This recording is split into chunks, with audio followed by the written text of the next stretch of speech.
नमस्कार भाइयों। एक भाई हैं उत्तर प्रदेश से। वो वीर हिनास करके बहुत दलदल में फंस चुके थे, बहुत बुरा फंस चुके थे और ब्रह्मचर्य के दम पर उन्होंने अपने आप को ठीक किया है। उन्होंने अपने आप को उस बीमारी से बाहर निकाले हैं। तो उन्होंने हमसे अपना अनुभव शेयर किए हैं ब्रह्मचर्य के बेनिफिट पर कि उनको ब्रह्मचर्य किस तरह के बेनिफिट मिले, किस तरह के फ़ायदे मिले हैं। और हमसे कहे हैं कि आप एक वीडियो बना करके शेयर करिए। उस वीडियो को दूसरे लोग भी देख करके मोटिवेट होंगे और मैं भी देखूंगा तो हमको अच्छा लगेगा। तो मैं आज की इस वीडियो में उनका अनुभव बताऊंगा, ब्रह्मचर्य उनका क्या अनुभव रहा है और किस तरह के बेनिफिट मिले हैं और किस तरह के दलदल से वो निकले हैं, किस तरह से निकले हैं। ठीक है, तो चलिए वीडियो को शुरू करते हैं। कह रहे हैं कि मैं यूपी से हूँ, उत्तर प्रदेश से हूँ, मेरा उम्र 25 वर्ष है। उन्होंने अपना नाम जो है कि कहें कि नाम शेयर मत करिएगा क्योंकि अभी बेनिफिट पूरी तरह से नहीं मिले हैं। जिस दिन पूरी तरह से बेनिफिट मिल जाएंगे, पूरे बेनिफिट मिल जाएंगे, बहुत मैं अच्छा हो जाऊंगा, मेरा शरीर स्वस्थ हो जाएगा पूरी तरह से, तब मैं आपके पास आऊंगा और साथ में आपके साथ में वीडियो भी बनाऊंगा और दुनिया को बताऊंगा ब्रह्मचर्य के बारे में। तो बंधु, वो कह रहे हैं कि मेरा उम्र 25 वर्ष है, मैं उत्तर प्रदेश से हूँ। मैं 11 वर्ष की उम्र से वीर हिनास शुरू किया था।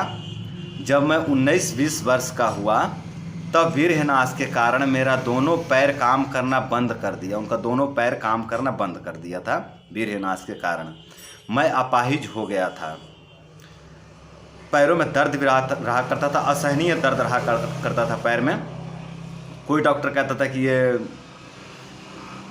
कैल्शियम की कमी है, कोई कहता था कि ये न्यूरो का प्रॉब्लम है, कोई कहता कि ये साइटिका है, कोई कहता था ये भूत प्रेत है। अलग अलग तरह के लोग अलग अलग बातें करते थे, बहुत दिखाए भी उन्होंने।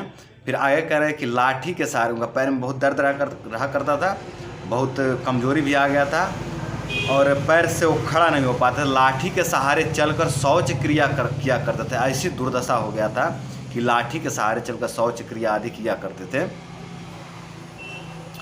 कह रहे कि मेरा पढ़ाई लिखाई भी छूट गया था। पढ़ाई लिखाई भी छूट गया था क्या, पढ़ाई लिखाई उनका छूट ही गया, दोबारा पढ़ाई नहीं कर पाए। अभी भी वो पढ़ाई लिखाई से बाहर हैं। 20 वर्ष की उम्र में उनका पढ़ाई लिखाई नहीं, वहीं पढ़ाई उनका छूट गया और तब से वो पढ़ाई लिखाई नहीं कर पाए। आगे कह रहे हैं कि इतना दुर्दशा हो गया, लेकिन मैं ये नहीं समझ पा रहा था कि ये सब वीर हिनास के कारण ही हो रहा है। मेरा इलाज भी चल रहा था लेकिन कोई दवाई मेरे शरीर पर काम नहीं करता था और कुछ दवाइयाँ तो मेरे शरीर को बहुत नुकसान भी पहुंचा रही थी। कुछ दवाइयों का साइड इफ़ेक्ट उनको हो रहा था, अच्छा खासा साइड इफ़ेक्ट हो रहा था। आगे कह रहे हैं कि फिर हमने भूत प्रेत और तांत्रिक, जब दवाई काम नहीं किया तो फिर भूत प्रेत और तांत्रिक के चक्कर में पड़कर बहुत पैसा बर्बाद किए, लेकिन कोई लाभ नहीं मिला। वहाँ भी कोई लाभ नहीं मिला। इस बीमारी के चक्कर में मेरा घर, मेरा शरीर सब बर्बाद हो गया, मतलब सब कुछ उनका तबाह हो गया इस बीमारी के चक्कर में।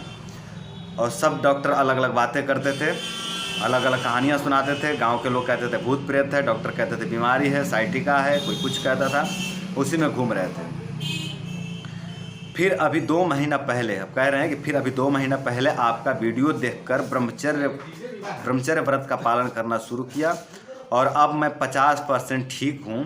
अब दवाई भी मेरे शरीर पर काम कर रहे हैं, दवाई भी अपने शरीर पर काम कर रहे हैं।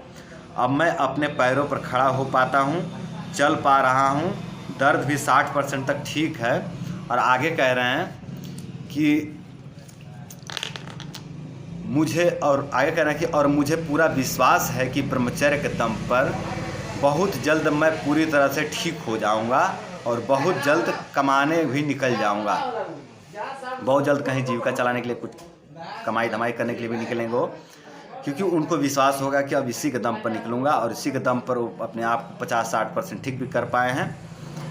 तो ये रहा भाई साहब का अनुभव ब्रह्मचर्य पर कि कितने दलदल में फंसे हुए थे और किस तरह से अपने आप को निकाले हैं। आगे कह रहे हैं कि गुरुजी आपको बारंबार प्रणाम, आप मेरे लिए भगवान हो, आपने मुझे नया जीवन दिया है, मैं बहुत जल्द आपसे मिलूँगा, प्रणाम। तो देखिए मित्र, मैं यहाँ कहना चाहूँगा कि जो 2 शब्द आप प्रयोग किए हैं ना, एक भगवान वाला और गुरु वाला, तो ये दोनों शब्द हटा दीजिए। कोई भी मित्र हमको इस तरह का शब्द संबोधित ना करें, ठीक है। मैं एक मनुष्य हूँ, आप ही की तरह हूँ, बहुत साधारण व्यक्ति हूँ, कोई उतना बढ़ा चढ़ कर मत देखिए। तो ये 2 शब्द हमारे प्रयोग मत करिए। कुछ मित्र सर कहते हैं, कुछ मित्र डॉक्टर कहते हैं, कुछ मित्र वैद्य कहते हैं। तो मैं उनसे भी कहता हूँ कि भाई लोग, आप हमको भाई ही कहें, ज़्यादा अच्छा है। इस तरह के शब्दों से संबोधित ना करें मित्र, अच्छा नहीं लगता है। भाई कहें ज़्यादा अच्छा लगता है, तो भाई ही ठीक रहेगा, ठीक है। तो आपने सम्मान दिया, इसके लिए बहुत बहुत धन्यवाद मित्र। लेकिन इस तरह के शब्द से संबोधित मत करिएगा हमको, ठीक है। अब देखिए कि भाई का ये अनुभव रहा कि इनके ऊपर कोई दवाइयाँ काम नहीं कर रही थी। कोई कहता था कि ये साइटिका है, कोई कहता था कि ये वात का प्रकोप है, कोई कहता कि कैल्शियम का कमी है, कोई कहता था कि न्यूरो का प्रॉब्लम है, नस का प्रॉब्लम है, कोई कहता था भूत प्रेत है, कोई कहता था ग्रहों का प्रकोप है। मतलब अनेकों प्रकार के इन्होंने बहुत पैसा बर्बाद किया सब तरह से फंस के, और कोई बेनिफिट नहीं मिला इनको। बाद में इनको ब्रह्मचर्य का वीडियो मिल गया मेरा, और खुद देख करके इन्होंने ब्रह्मचर्य फॉलो करना शुरू किया और इनका जीवन बदल गया। तो बंधु, इस तरह से अगर कोई भी भाई अगर किसी भी बीमारी से परेशान है, चाहे वो खांसी की समस्या हो, चाहे वो कफ की समस्या हो, चाहे वो फेफड़े का समस्या हो, श्वास रोग हो, दिमाग का रोग हो, एंजाइटी हो, डिप्रेशन हो, चिंता हो, फोबिया हो, मानसिक रोग हो, या फिर पेट का रोग हो, या कमर दर्द हो, या फिर पैर का दर्द हो, या कोई भी इस तरह का दर्द या कोई भी रोग से अगर पीड़ित हैं, लंबे समय से आप परेशान हैं, तो बंधु मैं कहना चाहूँगा कि आप एक बार अपने ब्रह्मचर्य पर ध्यान दें। आप देखें कि आपका ब्रह्मचर्य कैसा है। अगर आपका ब्रह्मचर्य बिगड़ा हुआ है, अगर आपसे गलती हुई है, तो कहीं ना कहीं इस बीमारी में इस गलती का बहुत बड़ा रोल है, बहुत बड़ा जो है कि योगदान है इस बीमारी का। इस वीर्यनाश का, इस वीर्यनाश ने ही इस बीमारी को बढ़ाया हुआ है, और शायद हो सकता है कि वीर्यनाश के कारण ही ये आया है पूरी तरह से। तो बिना ब्रह्मचर्य के ये जाने वाला भी नहीं है बीमारी, ठीक है। तो आप दवाइयों के साथ साथ अपने ब्रह्मचर्य पर भी काम करें, ब्रह्मचर्य को भी सही करें, अपने वीर्य का रक्षा करें। अगर इस तरह से आप करते हैं तो आप जिस तरह से भाई दलदल से निकले हैं, आप भी निकल जाओगे। चाहे रोग कोई भी हो, चाहे वो कोई भी दुनिया का रोग हो, अगर आप फंसे हुए तो बंधु एक बार आपको ब्रह्मचर्य पर ध्यान देना चाहिए। लोग ध्यान नहीं दे रहे हैं, डॉक्टर बताते नहीं हैं। अब क्या कहें, बहुत ख़राब शब्द निकलता है डॉक्टरों के लिए। डॉक्टर इस पर बात नहीं करते हैं। ठीक है, आप चिकित्सा करो ना भाई, आप डॉक्टर हो, सम्माननीय हो, पूजनीय हो, भगवान के रूप हो, आप डॉक्टर हो, चिकित्सा करो, लेकिन सामने वाले को बताओ तो सही, उसके जो जीवन का जो प्राण है, उसका जो ऊर्जा है, उसको भी रक्षा करने के लिए उसको जानकारी दिया जाना चाहिए पेशेंट को, रोगी को।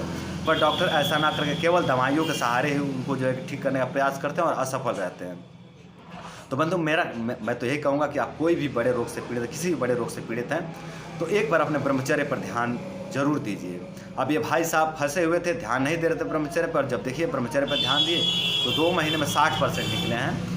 हालांकि मैं तो समझ पा रहा हूँ कि 2 महीने में 60% इसलिए निकल गए हैं क्योंकि इनका पेट का सिस्टम ठीक है, पेट खराब नहीं हुआ है, वीर्यनाश के दुष्प्रभाव से इनका पेट पर प्रभाव नहीं पड़ा है। तो ये अलग बात है बंधु। कुछ लोगों के सीधे दिमाग पर प्रभाव पड़ता है, कुछ लोगों का आँख पर प्रभाव पड़ता है, कुछ लोगों को जुबान पर प्रभाव पड़ता है, कुछ लोग हृदय पर प्रभाव पड़ता है, कुछ लोग कंठ पर प्रभाव पड़ जाता है, कुछ लोग का पेट पर प्रभाव पड़ता है। तो अलग अलग शरीर पर अलग अलग जगह पर प्रभाव पड़ता है, कुछ लोगों को पूरे बॉडी पर प्रभाव पड़ जाता है। तो ये हम कह नहीं सकते कि वीर्यनाश से आपको किस प्रकार के रोग होंगे और किस प्रकार के नहीं होंगे, कुछ भी हो सकता है। कुछ लोग के नेत्र ही चला जाता है, मतलब चश्मा लग गया, कुछ लोग के बाल झड़ जाते हैं, कुछ लोग के दाढ़ी ही नहीं आ रहे हैं वीर्यनाश की वजह से। तो अलग अलग शरीर में अलग अलग तरह की समस्याएं हो रहे हैं, पर कहीं ना कहीं हर बीमारी में इसका बहुत बड़ा रोल है वीर्यनाश का। तो बंधु, आप अपने ब्रह्मचर्य को सही करें, और इस भाई का जो कहानी है, उससे जो इनका जीवन की जो कथा है, उसको सुनकर आप एक समझ बनाएं कि ब्रह्मचर्य का बहुत बड़ा रोल है किसी भी बीमारी को ठीक करने में। तो बंधु, आज के लिए इतना ही।